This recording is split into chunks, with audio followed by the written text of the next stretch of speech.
¿No? Ay, sí, perfecto. Ya, pues. Vámonos entonces con la clase de hoy. Ejercitación, taller de ejercitación y repaso. Tenía que haberle puesto ahí porque no es puro ejercicio. Partimos viendo contenido entonces. Ahí tenemos el contenido base y ese es nuestro organelo central para la fotosíntesis. Lógicamente ese es un cloroplasto, ¿ya? Organelo caracterísimo ya de los vegetales. Lo vamos a encontrar solo en las células vegetales. Recordad que los cloroplastos tienen características muy similares a que tienen también las mitocondrias. Ya también no olvidar eso ahí como para volver a repasar la parte de los organelos. Dos membranas, igual que las mitocondrias, su propio ADN, ¿ya? Igual que las mitocondrias, sus propios ribosomas, igual que las mitocondrias. ¿Ya? La única diferencia propia del cloroplasto es que el cloroplasto tiene pigmentos, cosa que la mitocondria no tiene. Si no, imagínense, estaríamos todos de distintos colores. ¿Ya? Así que en ese caso, las plantitas, para poder hacer fotosíntesis, tienen cloroplasto. Ah, no, ahí venía la Catalina, perfecto. Tienen cloroplastos y los cloroplastos contienen pigmentos, no se olviden. ¿Ya? Hola Catalina, voy a poner el chat porque se me cerró. Ahí sí tengo el chat. El chat nunca queda grabado, por si acaso, el chat solo lo vemos en este momento. Después no sale. Ya, pues. Buenas, buenas, buenas.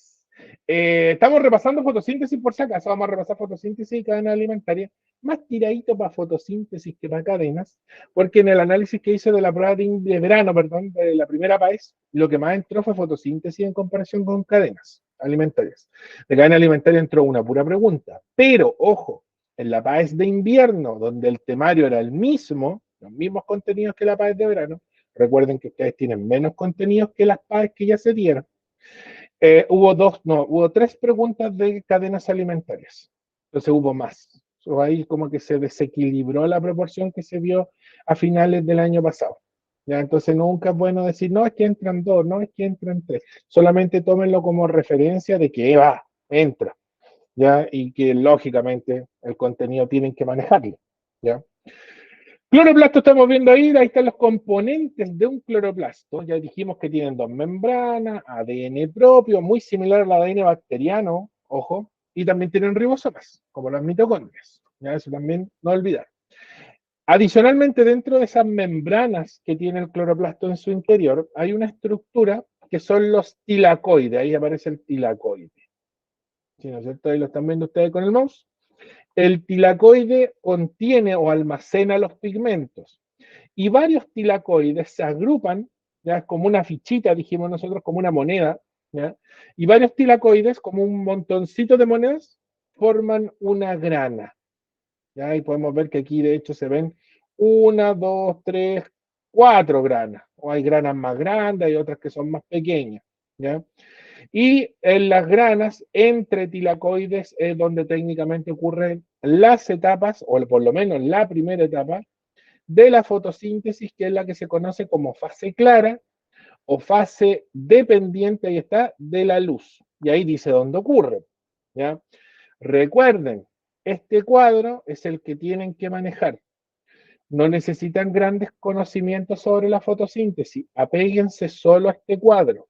Así que cuando estén repasando, traten de que ojalá el cuadrito quede en su repaso lo más similarmente para saber si se saben el contenido o no. Y si no, vuelven a este cuadro, ya que vuelvo a repetir, esto es ni más ni menos. Lo otro son datos adicionales que vamos a ver también con las variables fotosintéticas, pero ese ya es como otro tema.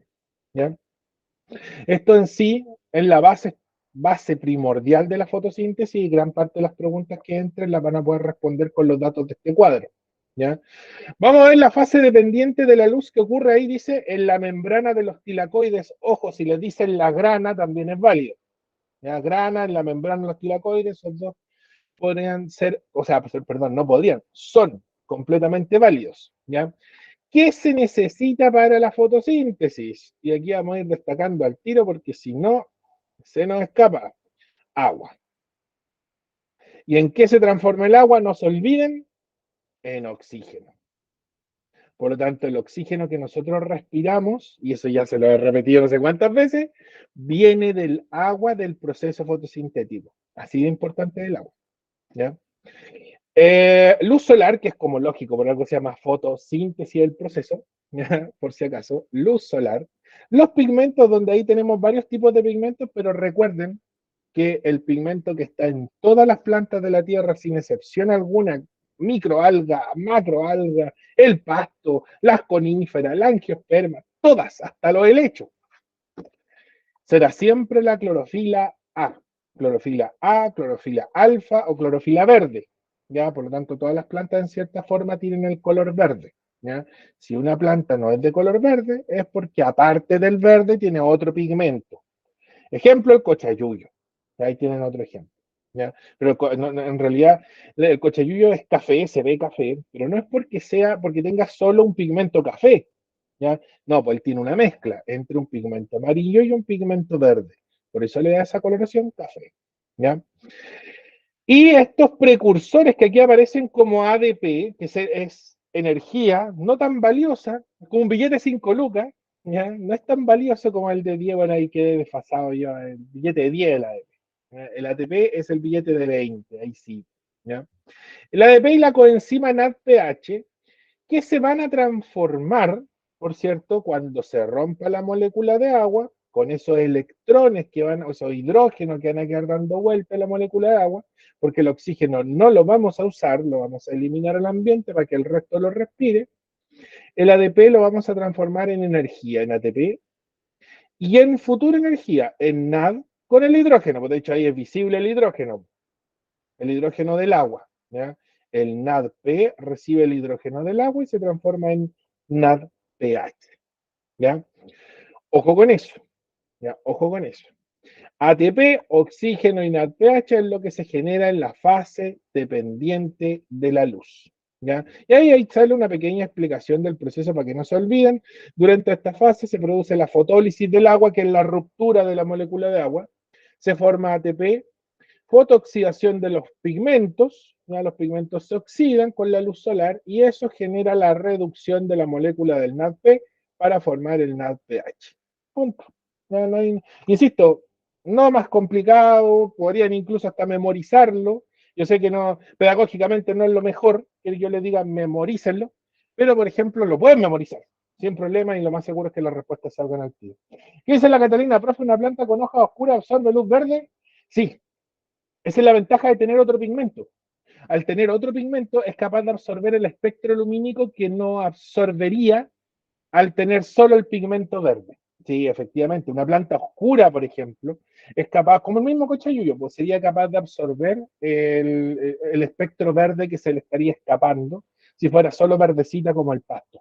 ¿Ya? Esa es la ventaja. Y por eso las algas, si ustedes se dan cuenta, salvo algunas algas como el luche, por ejemplo, o el luche vulgarmente conocido como luche, se conoce, pero en realidad es la lechuga de mar ahí para que suene más, más pretencioso. La gran mayoría de las algas tienen una tonalidad, una pigmentación un poco más oscura. ¿Ya? Y un muy buen ejemplo que das tú ahí, el ciruelo. Las hojas del ciruelo suelen ser oscuras precisamente para absorber luz solar y eso se da porque los ciruelos naturalmente crecen en bosques. Y al crecer en bosques, tienen que competir, perdón, con otros árboles que tienen una fronda, que sus hojas son verdes. Entonces ellos dejan escapar esa luz verde y el ciruelo la absorbe. Entonces ellos tuvieron que adaptarse, tuvieron que evolucionar y formar otros pigmentos para no tener que competir así o verse mermado, porque en realidad la competencia en vegetales también se da, pero no se pueden agarrar a combo como los animales, cosa que en los vegetales no se va a dar. ¿Ya? Pero sí, efectivamente el ciruelo es un muy buen dato. ¿Ya? Eso, eso. Por lo tanto, esa también podría ser una pregunta cortita con una deducción rápida. ¿Para qué tienen más pigmentos los vegetales? ¿O por qué tienen más pigmentos los vegetales? Para que el espectro de absorción de luz sea más amplio y puedan absorber, perdón, mayor longitud de onda o frecuencia, ahí elijan ustedes. Normalmente en biología se trabaja más con la longitud de onda que con la frecuencia. ¿Ya? Ahora ustedes saben eso porque lo vieron en física, que longitud de onda y frecuencia son inversamente proporcionales, ¿no es cierto? Sí, ¿verdad? Aquí se rebasa hasta física. Ya vos, fase, perdón, independiente de la luz, ¿dónde ocurre? Ojo ahí, en el estroma. Ya se me perdió el mouse. Se me perdió el mouse durante todo el año y lógicamente hoy día no voy a hacer la excepción. El estroma. ¿Dónde está el estroma? Ahí está el estroma. ¿Y a qué apunta el estroma? A nada, a nada. Si el estroma es como el citoplasma del cloroplasto. Así que, ojo ahí, ¿ya? No les puedo decir el vacío del cloroplasto interior, no. Es el citoplasma en realidad del cloroplasto, ¿ya? Eh, ¿Qué necesitamos? Necesitamos, otra vez perdimos, necesitamos todo lo que producimos, perdón, ahí sí volvió la Catalina, todo lo que se produce en el día, ATP y NADPH, el oxígeno se libera al ambiente, eso lo vamos a usar aquí, en la fase oscura o fase independiente de la luz que se lleva a cabo en el estroma. Y externamente, ya la fuente externa es el CO2. El CO2 que lógicamente también está en la atmósfera y que la planta es capaz de absorber por debajito de las hojas. ¿Ya? Con ese CO2 y esta energía biológica que es el ATP y el futuro NADPH, que va a ser un poquito más específico, si el NADPH, aquí lo dice, se reduce en el día, se oxida en la noche. Recuerden que la oxidorreducción son procesos inversos. ¿Ya? Entonces, si el NADPH se reduce en el día para formar, perdón, el NAD, para formar el NADPH, se reduce, en el día, en la noche se oxida. ¿Ya? Entonces, al oxidarse, es capaz de formar junto con el ATP y el CO2, después de 2 vueltas del ciclo de Calvin, estaba buscando el mouse, se va a formar la glucosa. Primordialmente glucosa. ¿Ya? Con glucosa la planta puede formar almidón, su pared celular, energía inmediata porque la glucosa la puede consumir. Y si le sobra, formará, perdón, proteínas, lípidos, ácidos nucleicos. Pero la prioridad uno es energía, perdón, es glucosa, ¿ya? Es azúcar, es carbohidrato. Después se formarán las otras biomoléculas. Por eso es que el vegetal tiene un crecimiento tan lento, ¿ya? Porque no tiene o no dispone de tantos nutrientes en un principio. Pero una vez que es capaz de sintetizarlos y absorberlos, lógicamente explota su crecimiento, ¿ya? Durante esta fase se forma glucosa, no se olviden, gracias a la fijación del CO2. Por lo tanto, el CO2 atmosférico se transforma en glucosa orgánica, ¿ya? Y ahí en cierta forma se cierra la fotosíntesis. Y la utilización de todo lo del día, el ATP y el NADPH, todo lo que se fabrica en el día se consume en la fase oscura o en la noche, por así decirlo, que es la fase independiente de la luz. Eso, pues. Todo eso es lo que necesitan como base para prácticamente todas las preguntas de fotosíntesis, salvo algunas que vamos a ver como excepciones, que de hecho las puse porque estaban muy buenas. Pero vamos a pasar al tiro a la parte de la ejercitación, porque no tiene chiste esto sin ejercicios. Y aquí está lo primero. Por favor, el TP, el TP me ha sorprendido porque lo tuve abandonado mucho tiempo y el módulo TP tiene muchas preguntas buenas y esta no es la excepción. Vamos, jueguen. Pregunta del módulo TP. Y no le puse TP arriba, por Dios. No me lo pagues. Verano. Vamos a colocarle entre paréntesis TP. Técnico profesional. Eso es TP.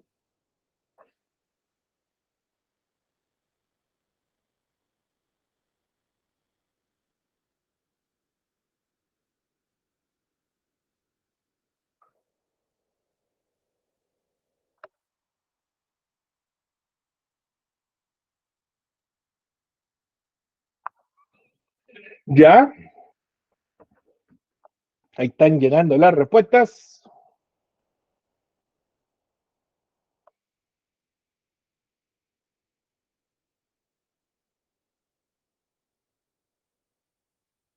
Y me está escribiendo su profe física. Física química. Entonces, para preguntarme si cuando termine le avise. Sí, pues, le voy a colocar que sí.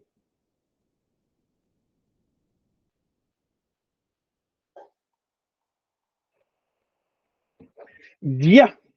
Se tomó, ya están todas las respuestas. Se tomó una muestra de tejido de una planta y se detectó la presencia de glucosa. Ya, perfecto.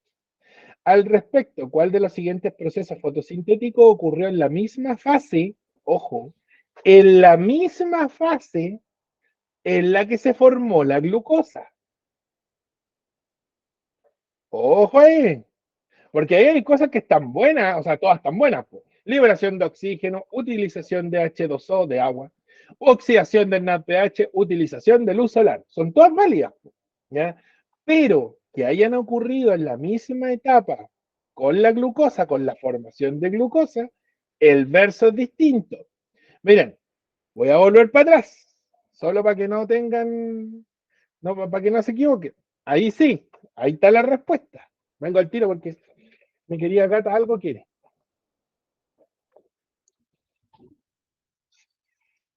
¿Qué quieres?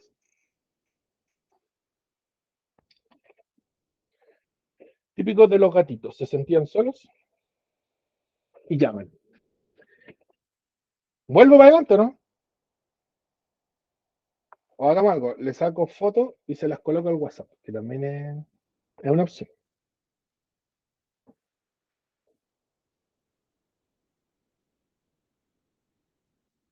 Ahí está, de nuevo, ahí se las dejo. Se las voy a subir al WhatsApp la foto.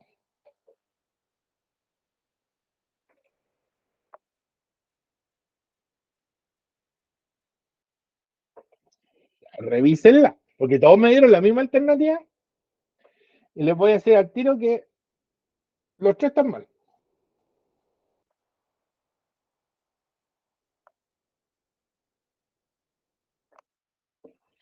Ya, perfecto, llegó otra. Acuérdense que en el WhatsApp está la fotito.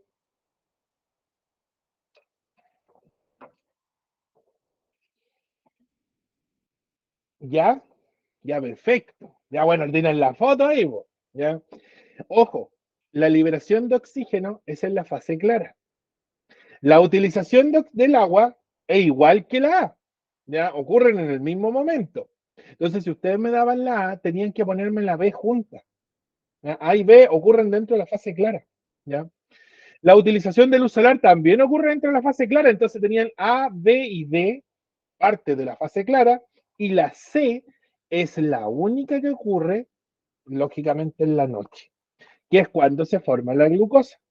Por lo tanto, la alternativa correcta, ahí sí, bo, es la letra C. Entonces, ojo, ojo, ojo, ojo, porque, insisto, de fotosíntesis necesitan ese cuadro, no necesitan más. De hecho, con otra pregunta aquí la vamos a dar al tiro. No necesitan más, pero muchas veces a uno, como lo ve que algo muy simple, no le presta la atención debida. ¿Ya? Atención ahí.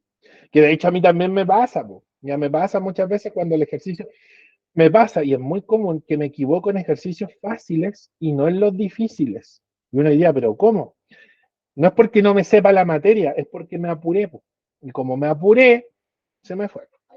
Vamos, es como parecido. Un poquitito más difícil, pero parecido. Vamos con otro, antes de pasar a la siguiente parte del repaso.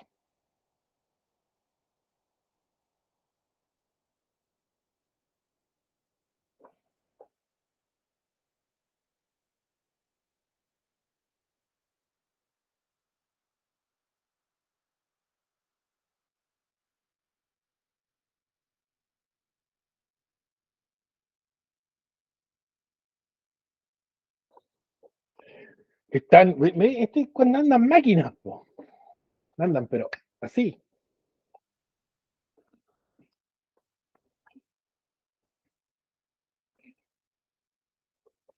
Ahí están todos.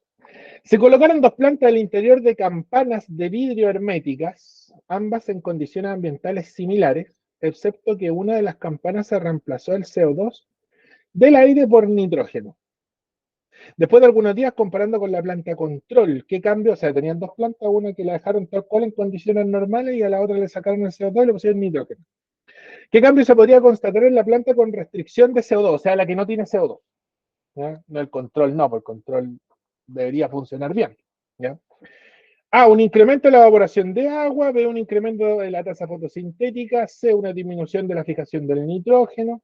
D, una disminución de la síntesis de azúcares. Ustedes dicen que la alternativa es la letra D y Perfecto, muy bien. Recuerden que el CO2 se transforma en glucosa, se transforma en las azúcares.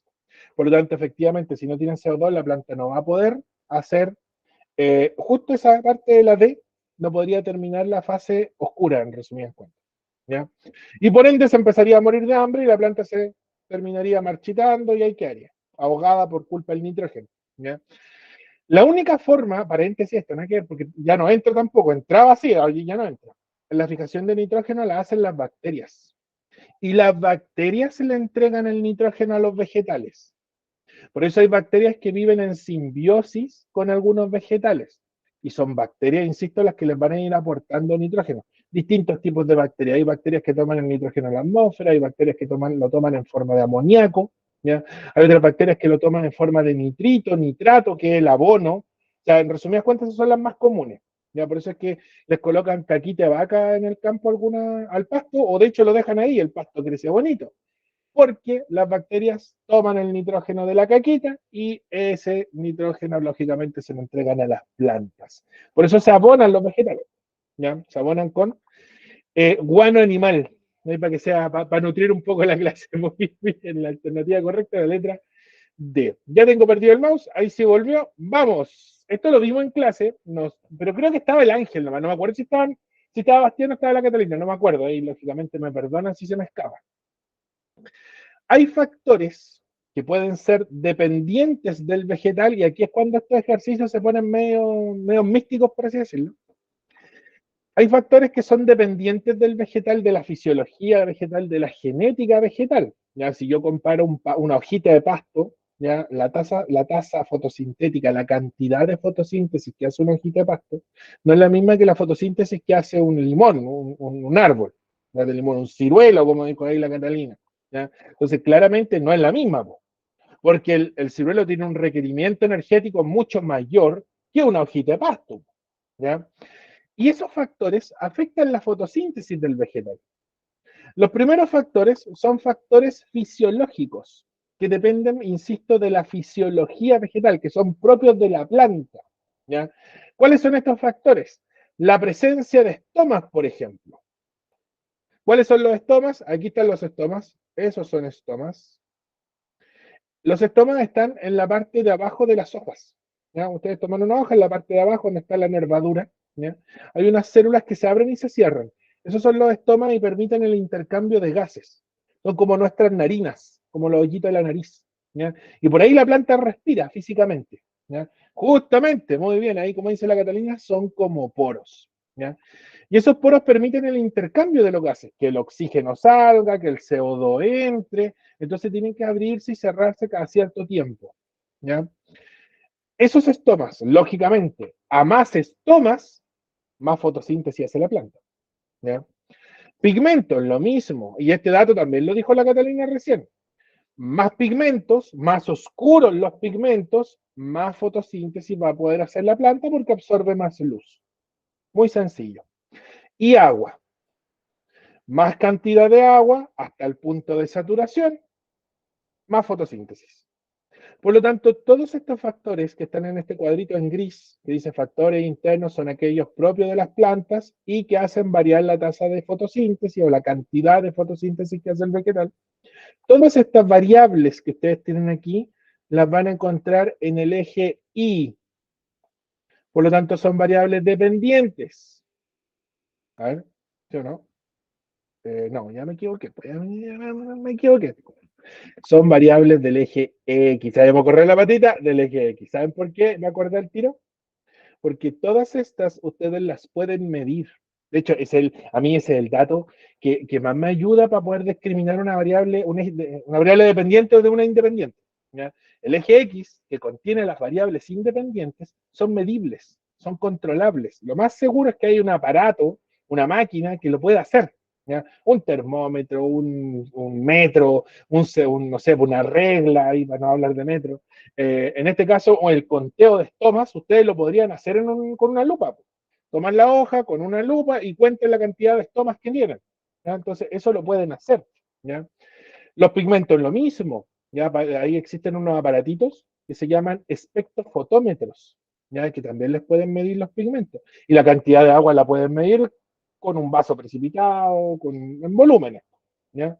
Entonces, todas esas son variables del eje X, me olvidé de X, son variables independientes. Y por lo tanto, siempre van en esta parte del gráfico. X. Y la tasa fotosintética, ya, la fotosíntesis en resumidas cuentas, es el eje Y. No es algo tan fácil de medir, porque no existe un fotosintetómetro. Entonces, todas esas, perdón, siempre la fotosíntesis o la tasa fotosintética, me quedo medio choco, pero va a ir aquí. Y todas estas variables que están aquí, cuando las comparan con el eje Y, se van a comportar más o menos así. El agua puede que se caiga un poquito antes, pero todas son directamente proporcionales. Más presencia de estomas, más fotosíntesis. Más pigmentos, más fotosíntesis. Más contenido de agua, más fotosíntesis. Todas son directamente proporcionales y todas más o menos, insisto, son así. ¿Ya? Puede que el gráfico varíe, por ejemplo, el del agua es así, y el de la presencia de pigmento es súper lineal. De hecho, ahí tienen los tres gráficos. Ese pigmento, este agua,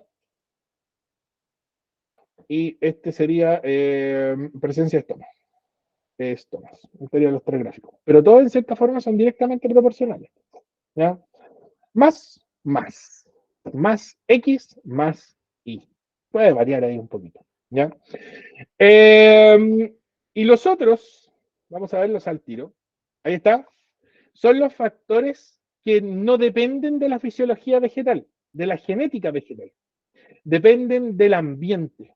Y como dependen del ambiente, la planta tuvo que adaptarse a esos factores. Y si cambian, diantres, podría ser que la planta no se adapte. ¿Ya?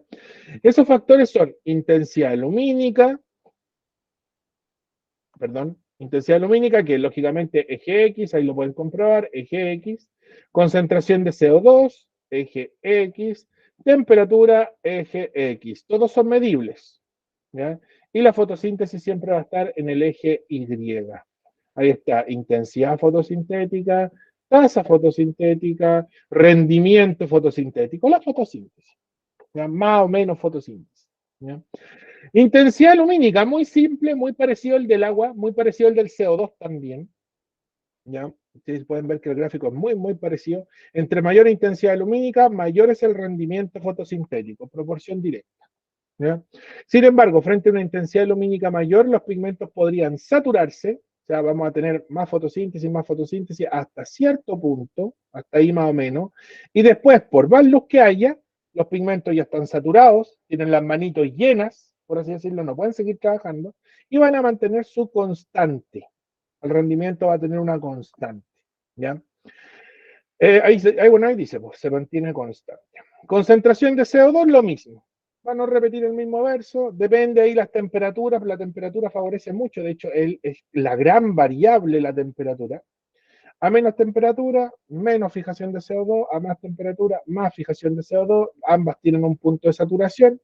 Una vez que la planta se satura, mantiene su tasa fotosintética constante, suministrando continuamente CO2. Pues bueno, ahí lo dice, pues la tasa se mantiene constante.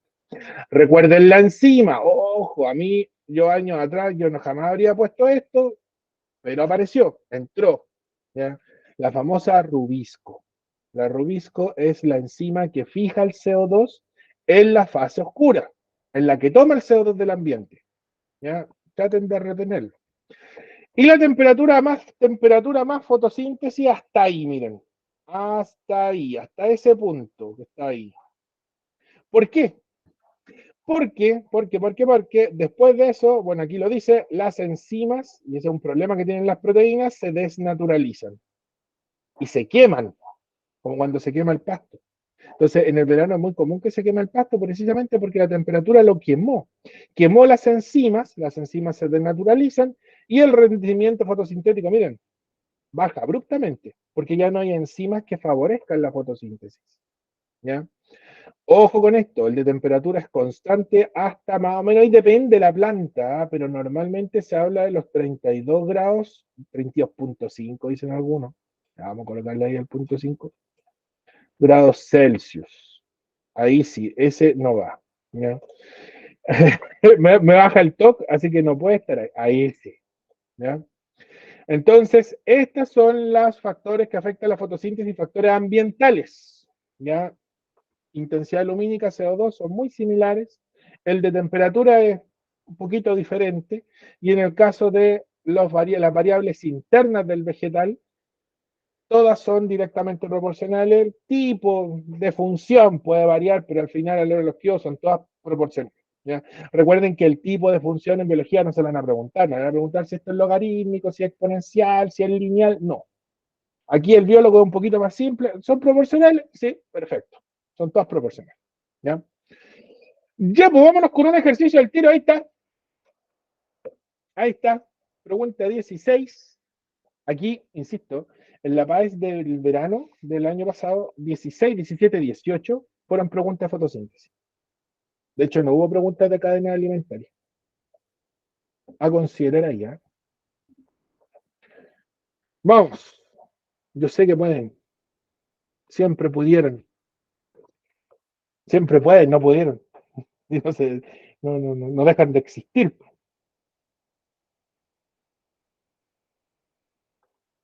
Ya, perfecto.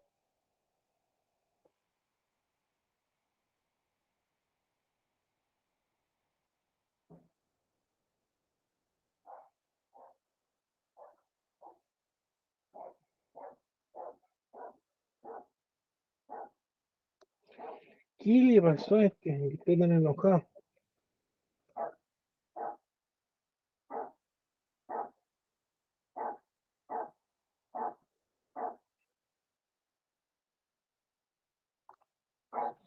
Y están, pero parejita, ¿eh?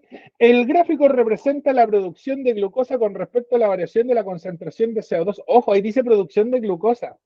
Pero espere, ¿la fotosíntesis qué es? La producción de glucosa. Entonces al final le taparon la tasa fotosintética. Producción de glucosa y fotosíntesis son proporcionales, pues entonces lógicamente lo podían cambiar. ¿Ya? Así que ahí, perfecto. Y por eso el gráfico se parece al de CO2 que está ahí, pues, ¿ya? Pues más o menos parecido.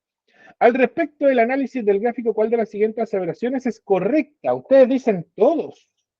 El incremento en la producción de glucosa es directamente proporcional al aumento de la concentración de CO2, perfecto, hasta los 450, perdón, UA. ¿Qué es UA? Creo que les dije que era UA o no. ¿Saben ustedes qué es UA?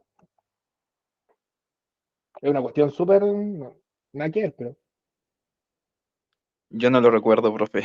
UA son unidades arbitrarias. Es una unidad que, no sé, pues, no son milimolares, no son micromolares, no hay cómo medirlo. Entonces prefieren no ponerle apellido, un apellido específico, por así decirlo, y la unidad de medida aquí es UA. Es muy común que en la PAE se encuentre, por lo menos en biología, no sé en física o en química, no creo, porque son más específicos ahí. En biología siempre le van a colocar UA, ya con alguna variable. Y ese UA es unidades arbitrarias. ¿Ya? Ya, pues veamos entonces, ¿eh? Muy bien. Y los gráficos no mienten. ¿Ya? La estadística no miente, como decía doña Florinda. Letra B. El otro día me puse a dar el chavo los chavos, por cierto, por eso me acordé de doña Florinda. Ya, pues vamos con otro. Un poquito más.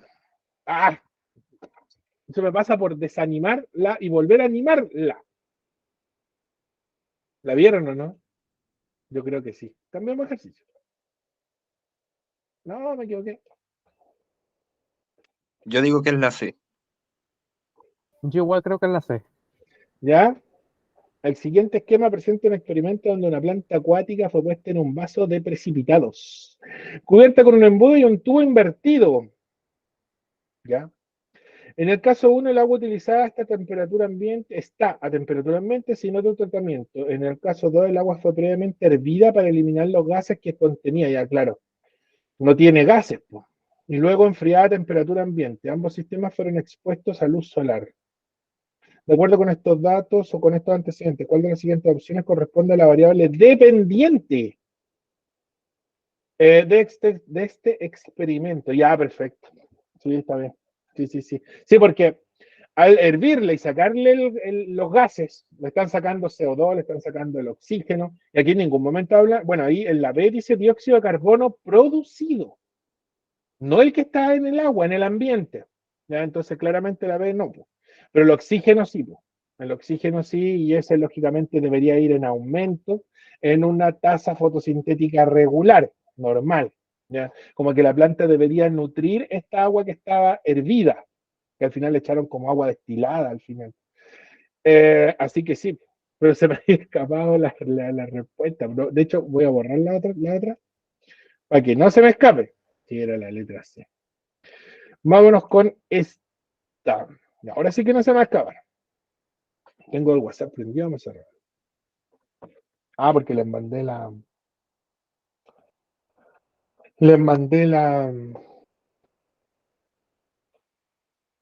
¿cómo se llama? La fotito, fotosíntesis. Ese es su torpeo. Entonces, cuando vayan camino a la prueba, van mirando el torpeo.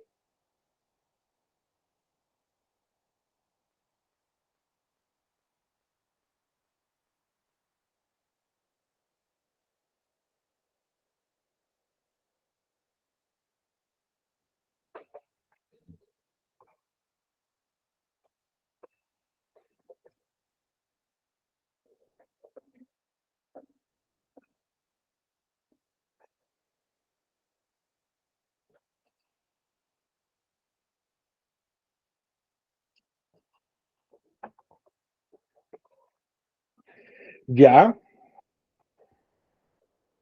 ya, perfecto.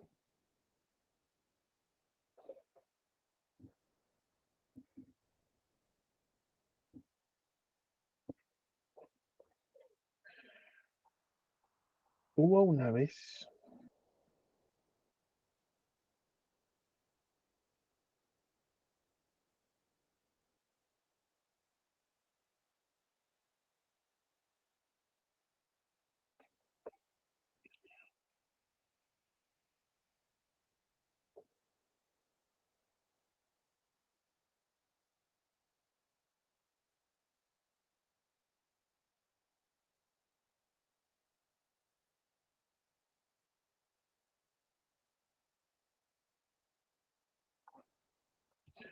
Estoy entre la A y la B, pero voy por la A. Ya, pues vamos a ver. Se extrajeron, esta es la última de fotosíntesis, después me queda una de cadenas. Se extrajeron ejemplares de una misma especie de planta desde distintos sitios, exponiéndola a las siguientes condiciones de laboratorio. Bueno, ahí está el control y el tratamiento. Control, se mantiene la disponibilidad de agua, perdón, del sitio original de cada ejemplar. El tratamiento, se aumenta la disponibilidad de agua con respecto al sitio original en cada ejemplar. Ya le ponemos agua. El gráfico representa la longitud, el gráfico, perdón, representa la longitud promedio de las hojas en relación con la exposición de ambos ejemplares a estas condiciones. Todas en el tratamiento crecieron más. La planta 1 creció menos que en el control. La planta 2 creció el doble prácticamente. Pero las dos crecieron más con agua. O sea, más agua, más crecimiento, por lo menos. Dice longitud promedio de la hoja, más crecimiento de la hoja. Al respecto, ¿cuál de las siguientes afirmaciones es coherente con los resultados obtenidos? Ustedes dicen que a ver, la cantidad de agua disponible influye, perdón, en el tamaño de las hojas en ambos ejemplares. Ya, perfecto, es válido. Y la B, la cantidad de agua disponible varía de acuerdo a la longitud de las hojas. Ah, perfecto, ahí da vuelta la cuestión. Pues, ¿ya? Es como que la hoja determina la cantidad de agua del vegetal. ¿Ya? En ambos ejemplares. Claro, podría ser A o E, claramente. C, la especie presenta diferentes tamaños de hojas según el sitio en el que habita originalmente cada ejemplar. Descartar la C porque el tratamiento dice que es con más agua. D, el promedio de la longitud de la hoja de ambos ejemplares depende del material genético de la especie. Ahí está considerando variables fisiológicas, variables genéticas. No, tampoco es la D. Mira, la respuesta está aquí. Esa. Esta es la variable que yo puedo modificar. Ese sería el eje X. Entonces, es la cantidad de agua la que determina el tamaño de las hojas. Por lo tanto, en ese caso, aunque tú dijiste que era más la A que la B. Oh, perdón, ese fue el dazo mío. Y ahí sí, es que no me acuerdo si está animado. Ahí está. Letra A. Muy bien. Muy, muy bien. Ya pues. Vamos con cadenas. Ahí están las cadenas. No se olviden de las cadenas. Bueno, ahí sale una definición de ecosistemas que en realidad puede que entre en el electivo más que en el común. Pero ahí tenemos la clásica cadena trófica, ¿ya? Desde siempre productores hacia consumidores primarios, que normalmente son organismos herbívoros, consumidores secundarios, terciarios, si es que existen, porque no siempre vamos a encontrar terciarios, y el cuaternario es muy, pero muy raro, ¿ya? Puede darse, pero es raro, ¿ya? ¿Cuáles son carnívoros aquí? Lógicamente van a ser carnívoros en distintos tipos, pero van a ser carnívoros el consumidor secundario, el terciario y el cuaternario. Ya el primario va a ser herbívoro porque se come el productor. ¿Ya? Muy sencillo. Todos estos organismos, desde el consumidor primario hasta el cuaternario, insisto, si es que existe, ¿ya? Son denominados, ahí sale, heterótrofos. Según su estrategia alimentaria, creo que eso no lo había dicho en clase, según cómo comen, ellos son heterótrofos, porque tienen que consumir a otro ser vivo, ¿ya? Desde el primario, todos los consumidores en realidad, hasta el cuaternario. El único que se define como autótrofo son los productores. ¿Por qué? Porque hay otro organismo que también que se llaman, bueno, los autótrofos pueden ser fotosintéticos, hacen fotosíntesis, y hay otro organismo autótrofo que hace quimiosíntesis, como algunas bacterias, por ejemplo, son poquitos, pero siempre es bueno nombrar.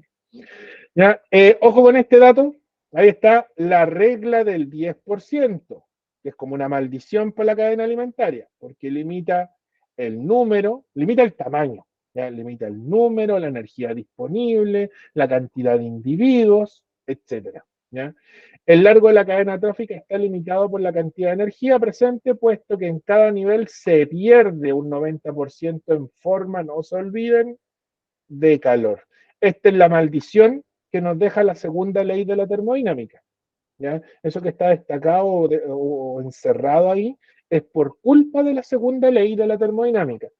Y ahí sí que las leyes están hechas para cumplirse. Son leyes universales. ¿Ya? Eso, si de cadena no es mucho. Al final es cómo lo pongan en práctica más que nada. Ahí sí que se aplica mucho lo que sí es aplicación, valga la redundancia, o análisis, lo que tengan ustedes que hacer. ¿Ya? Pirámides, no se olviden que tenemos pirámides en función de estas cadenas, ¿ya? En función de la segunda ley de la termodinámica, nosotros podemos establecer estas que son las pirámides de energía. La pirámide de energía es la pirámide madre. En función de la energía, la segunda ley, van a nacer las otras pirámides, ya la pirámide de número, la pirámide de biomasa. Recuerden que la energía aquí está como el punto 3, podría haber sido el primero. ¿Ya? Representa la cantidad de energía que fluye en un ecosistema y todo depende de eso. Ya no se olviden. La pirámide de número, ahí tenemos dos tipos de pirámide de número, puede invertirse a veces la pirámide de número, representa la abundancia de especies de un ecosistema. Se invierte cuando el productor, ojo, es de gran tamaño. Este dato es muy bueno, ¿eh? Porque las veces que yo lo he visto que pregunten como pirámide invertida, normalmente a causa de ese ejemplo, un árbol. ¿Por qué? Porque un árbol que hace su propia fotosíntesis, él es el productor para muchos seres vivos. Entonces, un árbol sostiene prácticamente todo un ecosistema. Imagínense talar un bosque entero. ¿Ya? Están matando miles, millones de ecosistemas chiquititos por cada árbol. ¿Ya? Biomasa representa el peso seco o materia viva de un ecosistema. Se invierte cuando los productores, se puede invertir, no siempre se invierte, pero se puede invertir cuando los productores presentan altas tasas reproductivas. Ojo con ese también, porque las veces que lo he visto, también lo he visto con este ejemplo. Cuando el organismo es muy pequeño, y eso normalmente se da en ecosistemas marinos. ¿Ya? Y la energía, miren aquí, nunca se invierte. Jamás. ¿Por qué? Porque no me puedo saltar la segunda ley de la termodinámica. ¿Ya? Así de sencillo. ¿Ya? En la pirámide de energía jamás se va a invertir. Todas las otras tienen la opción de invertirse y ahí sale cuándo podrían invertirse. ¿Ya? Ojo con esto, insisto, ¿ya? Porque sí se han visto ejercicios, creo que de hecho cuando hicimos un ejercicio de esto en clase fue con esta pirámide, si no me equivoco fue esta, si no me equivoco, ¿ya? Y ojo también, y con esto ya cierro, antes de pasar al último ejercicio que fue el ejercicio que entró, las relaciones tróficas en función, ojo, en función de un fenómeno que se llama, y aquí está, bioacumulación. De hecho, tomé una foto del PPT cuando lo vimos porque hice estas mismas anotaciones. ¿Ya? ¿Qué es la bioacumulación? Es una anomalía. La bioacumulación se da cuando hay una toxina, una sustancia química, un contaminante, ojo, que es liposoluble. Y como es liposoluble, vamos, ahí dice, tejido adiposo, se almacena en esos tejidos. Entonces, nunca va a afectar al productor o a los consumidores base, afecta al nivel final. Porque aquí pueden ver, miren, la cantidad del contaminante en el agua. Estas microalgas van absorbiendo esta sustancia química y la van almacenando en sus tejidos vegetales y la van amplificando, la van acumulando. Después, cuando el consumidor primario se come estas algas, que no come una durante toda su vida, sino que va comiendo varias, va comiendo esta concentración, más la del ambiente. Y eso también se amplifica. Cuando el consumidor secundario se come al primario, consume este nivel de toxina, más la del ambiente, y por ende se amplifica. Y lógicamente este pobre podría ser que reciba una bomba de la sustancia tóxica, la sustancia contaminante, y pueda morirse. ¿Ya? Entonces el síntoma de que tienen un fenómeno de bioacumulación en un ecosistema es que el consumidor terciario se está muriendo. Y están pillando una mortandad de consumidores terciarios o cuaternarios en el caso que exista. ¿Ya? ¿Cómo afecta al humano la bioacumulación? Estoy destacando ahí, amarillo ni se ve. ¿Cómo afecta al humano la bioacumulación? Porque nosotros muchas veces somos los consumidores finales de las cadenas. Entonces ahí nos golpea y ahí nos asustamos. De hecho, el atún, en el caso del atún, se puede dar un fenómeno de bioacumulación. El atún acumula mercurio, que está disuelto en el mar. ¿Ya? De hecho, todos los metales existen en el mar disueltos. No conviene, no es barato extraerlo de ahí, por eso es que no se hace. ¿Ya? Y el atún acumula mercurio y lo va guardando en sus tejidos adiposos. Y cuando nosotros comemos atún, recibimos una concentración de atún que podría ser o podría afectarnos. Por eso es que, por ejemplo, no se les recomienda a los gatos ya darle mucho atún, porque ellos recibirían una concentración mucho mayor, ya porque son más chiquititos, su fisiología es más pequeña. ¿Ya? Bioacumulación es la acumulación de toxinas o metales pesados que se almacenan en el tejido adiposo de vegetales y animales. Se va amplificando el fenómeno según se avanza en la cadena alimentaria y, ojo, siempre es así, afectará a los niveles finales de las cadenas tróficas. Con la bioacumulación, ojo, siempre, y este dato también lo pusimos creo que en clase, siempre se va a generar una pirámide invertida. Es la única pirámide que siempre va a ser invertida, donde el productor va a estar en la base con una concentración muy pequeña y el consumidor final va a recibir la bomba de concentración de sustancia. Ojo, porque lo preguntaron. Y lo preguntaron con este ejercicio. Este es del electivo, sí, es del electivo, pero igual puede entrar en común. ¿Ya? Así que ahí, ojo ahí el Bastián, porque podría entrar igual.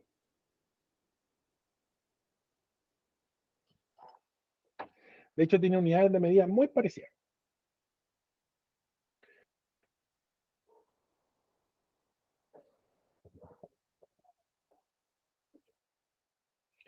Y este es el último, para que puedan ahí conectarse con su profe, que ya lo está esperando, está escribiendo. Si los solteo o no. Vamos a poner, no, todavía no.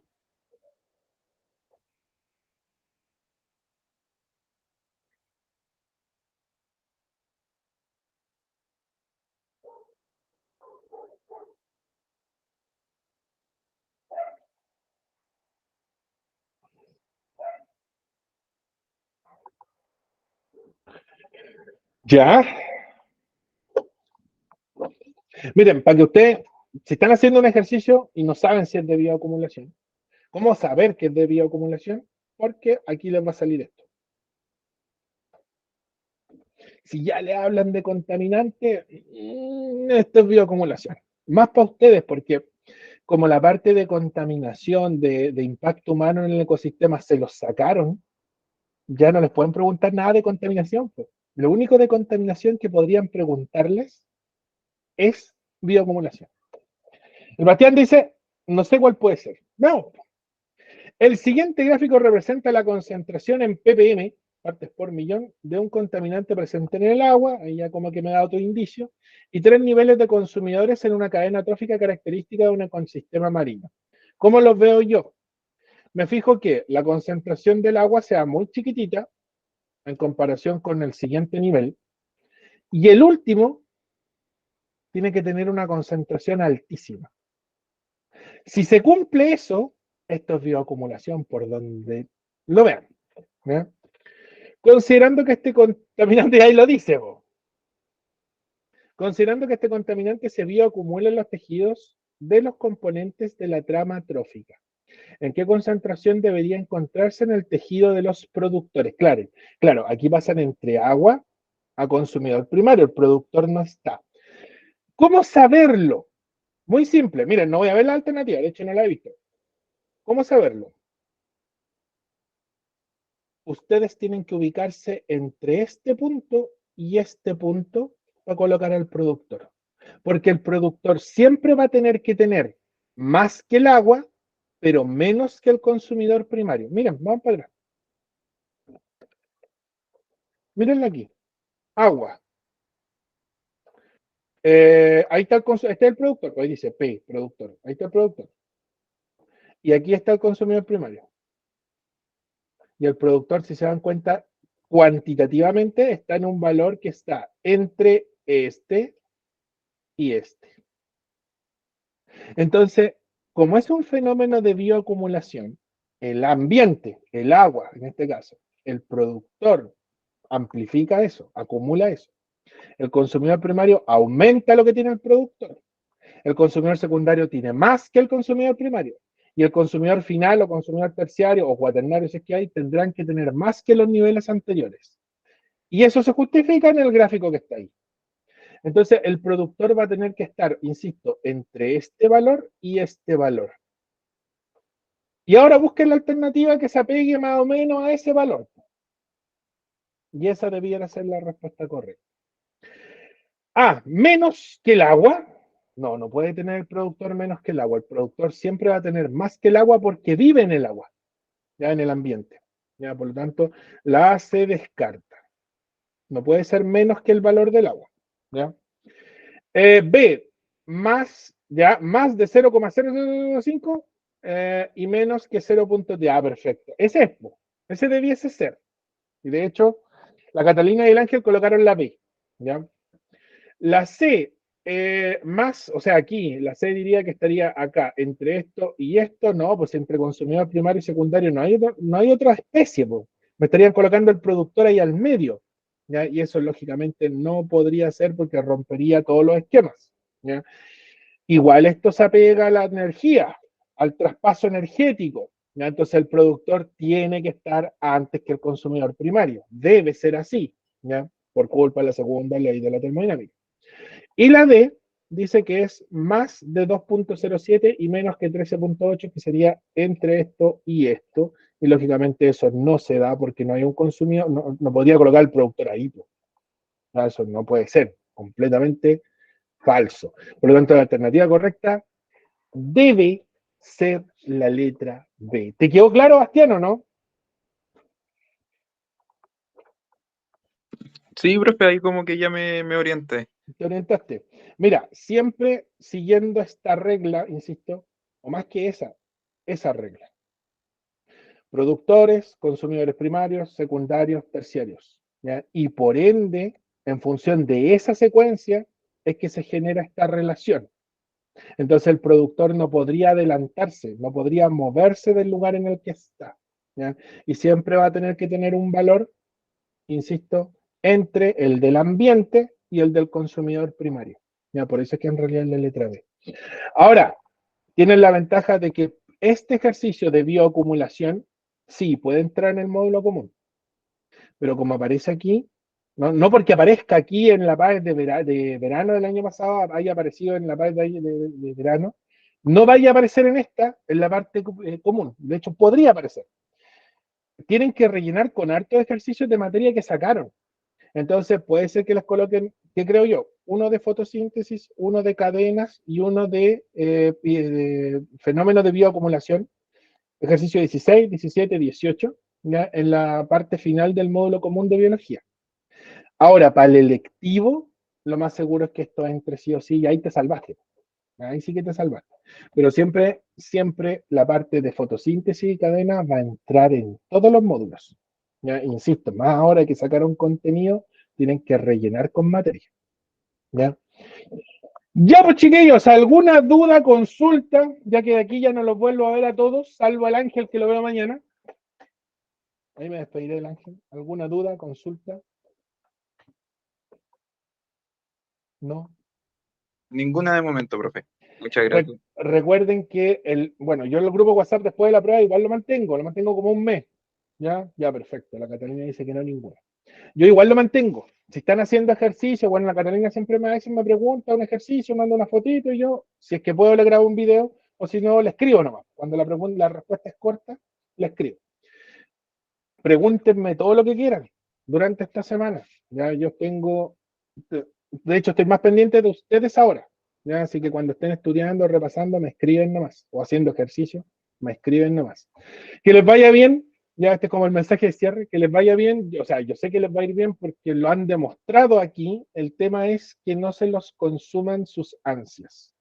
Y lo mejor que pueden hacer para de como alejarse un poco de las ansias, ya que no se las coman, se los coman vivo, es, esto va a sonar súper ilógico, entreténganse haciendo ejercicio. Y aunque los ejercicios no les den, hagan los ejercicios nomás. Porque están siendo sometidos a un ambiente de tal manera que lo normalicen. Y cuando ya lo normalicen, listo, ya no van a ser tantas las ansias. Aunque con la cantidad de ejercicios que hemos hecho, ya si se acuerdan de todos los ejercicios que hemos hecho, particularmente el último mes, más de alguno les va a sonar. Como que este ejercicio lo hice, este se parece a uno que vimos. Esa es la idea, ¿ya? Y lo más seguro es que les pase, ¿ya? En el momento de la prueba. Recuerden que ciencia es la primera prueba del lunes en la tarde, así que ahí vamos a estar discutiendo y probablemente les resuelva el facsímil cuando lo publiquen, porque termina la prueba y lo publican al tiro. Así que como a esta hora ya vamos a tener noticias ya del facsímil. Y ahí yo creo que se los voy a grabar y se los voy a mandar al grupo. ¿Ya? Ya, chiquillos, un gusto. No, gracias a ustedes. Ahí la Catalina deja un mensajito. Gracias a ustedes. ¿Ya? Igualmente para todos que tengan unas bonitas fiestas, porque no los voy a ver, pues salvo el Ángel, que insisto, ahí me despido con él mañana. Un gusto. De hecho, hacían muy entretenidas las tardes. Fueron unas máquinas haciendo ejercicios y lo demostraron, así que yo creo que les va a ir espectacular. ¿Ya? Ya, chiquillos, un abrazo, no los molesto más, para que puedan tener ahí un descansito previo a su clase con el profe. Nos vemos. Un gusto, Catalina, un gusto, Bastián. Ángel, nos despedimos mañana. Éxito para todos. Vamos que se puede, como decía Mazú. Chao, chao, chiquillos. Chao, profesor, que esté muy bien. Éxito a Igualmente, todos. nos Ya, profe, nos vemos. vemos mañana. Nos vemos mañana.